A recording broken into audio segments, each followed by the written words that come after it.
What's the difference between temptation and desire?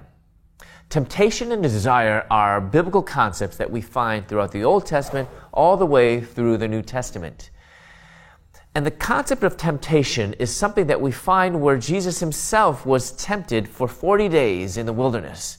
It even says, the writer of Hebrews says, that Jesus was tempted in every way but was without sin.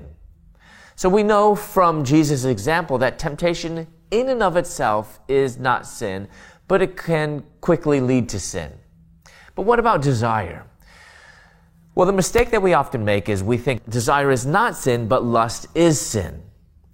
But when we look in the Bible and we see the Greek word and the Hebrew word for desire, it's actually the same word that we will translate into lust or covet.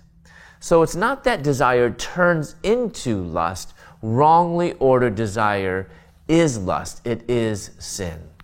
So then what's the difference between temptation and desire and sinful desires, and when does it turn into that? Well, think about temptation as something that is kind of instantaneous. If you have maybe a young man and he's on the beach and he sees a young lady, a pretty young lady walking by, he can't help that young lady walked by. That would be considered a temptation. However, then the sinful desire is when he begins fantasizing about that young lady. That is the difference between temptation and sinful desires.